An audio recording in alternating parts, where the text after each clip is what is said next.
Right, let's get this up and running. So there will be some background noise. Ooh, that could do with.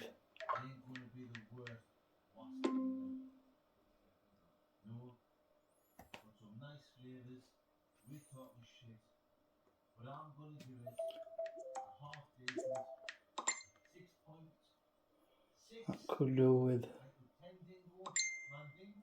There might be enough juice in it.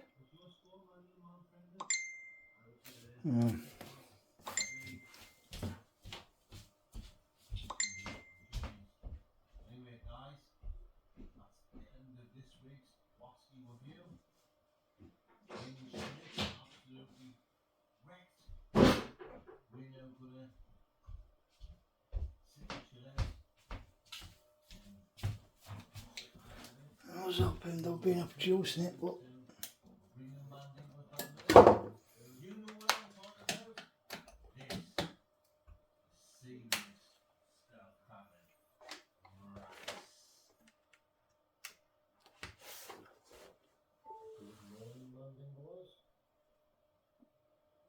To think I enjoyed that cake completely guilt-free. I never thought I'd be here 12 months ago.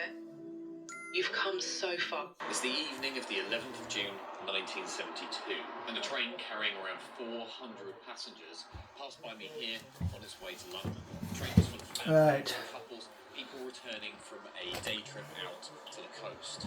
And as they passed here, the old faithful station, they were battered Samsung. 15 minutes away from their final destination, and then everything went wrong. The train reached a bend in the tracks further down the line behind me here, at more than 3 times the speed limit. The train overturned, and 6 people lost their lives, with more than last time I got into it too early, seriously injured. like an idiot, it bit my fucking throat. So Found that there was only one man to blame. This is the Elton Wellhall train crash. The investigators looking into this disaster would interview railway staff, friends, family, doctors. so 26th of July. No stone unturned, measuring every mark left on the rails. I use this video as well, Mr. Horn, to I will try to get to Scunthorpe. Into investigating an awful disaster on the railways like this one. What they would discover takes us back. There'll be at least been one pit stop, and the home maybe 2 if I get some British rail driver, petrol, Robert Wilsden. and then straight to Scalini's. Lunchtime that day, Pit stop at Butcher's. Of decisions that would end in disaster. Very quickly, investigators realised that in order to understand what had happened here, they were going obviously to finish up at Asda, try and get back here. Reconstruct the last day of the driver. And in order to fully understand what happened here, that's what we're going to do. It was the height of summer in 1972, and of course, thousands of Britons had been heading to the seaside. Margate was as popular as ever, and there were a certain group who were heading there on the 11th of June. A day trip had been arranged for the employees of British Rail's Midland region, who were based in North London at Kentish Town. And because so many were going, the only thing is, I need to take them all the way to Margate and then back that evening. Have an idea on the approach. It might be you much watch when they're friendlies, but I need to go like the approach for the film. To Kentish Town. A separate driver, to who we're going to be focusing on today, had taken the train safely to the coast, where it would then wait for our return driver to arrive and take over. There's a chance, our return driver, who at this point in the day was still back at his home, a strong chance that one of the new collector's editions of the what the Hammer films are releasing. It's a limited edition of X the Unknown. Should be here. So there's a first Quatermass and X the Unknown. Wilsden had not necessarily been the perfect squeaky clean employee, having been reprimanded 5 times during his career. 3 of those offences were minor, covering essentially unauthorised absence and persistent and the usual, apart from me doing videos, career when he was younger, try and we can all say we've been late for work once or twice, so they could be waved away with little concern. Not be glued to phones too much, which applies to me as well. But the only thing I do is edit my videos, so I know which videos for which video.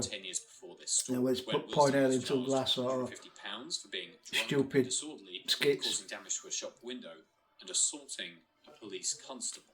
He paid his fine, but ultimately British Rail did find out about this, and him and another colleague were suspended. Wilsden claimed this was an isolated incident and not something that was going to be recurring, so he, pleaded for some clemency. And quite tellingly for this story, he later told a representative from the Associated Society of Locomotive Engineers and Firemen that he would never drink again. Wilsden was reinstated and then less than a week later promoted to driver. The second offence, which occurred 8 years later in 1969, was when Wilsden was fined £1 for being drunk in Lewisham. He was off duty again, but this time when British Rail were told of the offence, he was not suspended purely because his superior was on holiday. I'm going to say this. So all he got when his superior came Asda version, which I'm sure is classic style. Treated as isolated incidents. And in the 3 years from 1969 to 1972, when this story takes place, there were no further incidents. At this point, he was married with young children and living in Rainham in Kent. And remember, he's at this point based at Hither Green, so he's got an almost 2-hour trip to work. And this long commute is going to prove key to the beginning of this story. Now, of course, you probably noticed that this isn't Elton Wellhall Station. Elton Wellhall Station doesn't exist anymore, and in fact, it used to be about 200 yards that way down the tracks. But it closed in 1985 when the A2, which anyone from the southeast will know well and truly love, was built in this area, and the station was moved up to where I am right now and just renamed Elton Station. Let me know in the comments if any of you have fond memories of Elton Wellhall Station. Over 2,000. Yeah, I mean, I'm sure there'll be a chance to us. On-site or online purchase. Well, we could just, if it's a crap game, we could just give it a miss. Let the films do the talking. Available. Great finance options. Available.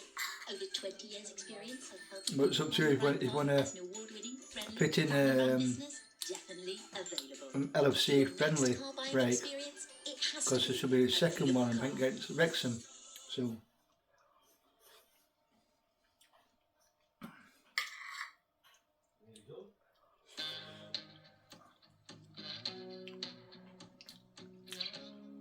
I must say that with all these tins, whether it's Prince's or whether it's Asda's own branded, whoever does it from Slack, I think it's Stag myself. Back at the Wilsden family home, the aroma's the same. Lunch was wrapping up, and Ronald and his two brothers decided that they had plenty of time before he needed to leave to work. Oh, well, as a classic Stag, the Stag. Together, they drove to the Cherry Orchard Prince's and Asda, Rainham, with investigators able to work out that they'd arrived around 12:55 p.m. The pub then closed around 2 p.m. and Robert's younger brother had a very clear memory of that trip to the pub and exactly how much alcohol Robert had consumed, namely 2 pints of light and bitter and half a pint of light ale. To investigators, both brothers insisted that he had had no more than that. The brothers then left the pub, went home, and apparently spent the rest of the afternoon with the children.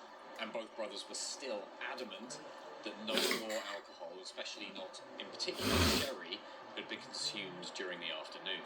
And both brothers were certain that he had definitely not had any more alcohol before he left for work. But the cold reality of the situation is that if that was all he'd really drunk, then this disaster probably wouldn't have happened, and I wouldn't be standing here today. At 3:22 p.m, Wilsden officially signed on duty with Hither Green. Now you're probably asking yourself, well, he was leaving the pub at 2, and his commute was 2 hours. There was no way he was at Hither Green by 20 minutes past 3. And he wasn't. He'd signed on by telephone, something that was apparently reasonably common at the time to do. He told his colleagues at Hither Green that he was going to travel directly to Ramsgate from Rainham, and that he was going to catch an earlier train down to the coast just after he hung up. Over in Hither Green, they had no reason to disbelieve that this is what he was going to do, so they signed him on. What actually happened is Wilsden spent another 2 hours just in Raynham, until one of his brothers drove him to the station at 5:15. Now, it seemed that this was something that people did occasionally, just to get an extra couple of hours paid before they'd actually left the house. A lot easier to do when your supervisors don't see you in person, and don't see you getting on that train to go to work. The supervisor, who knew Ronald reasonably well, had noticed nothing unusual during the phone call. His speech appeared clear, and his manner was perfectly normal. They noticed nothing to suggest that he'd been drinking. This is where the first big difference between how things are done now and how things were done then rears its ugly head. Because on the surface of it, being able to clock in on the phone doesn't seem like a big deal.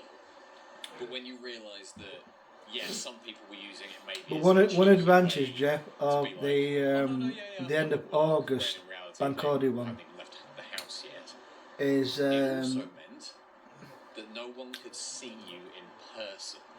And the shopping. No one would be able to smell alcohol on your breath. No one would be able to see how dilated your feet were. The shopping would have been done in your step, and therefore before. No one would realise that before you were about to step into the cab of a train and drive hundreds of people across the country, you were The only blind thing drunk.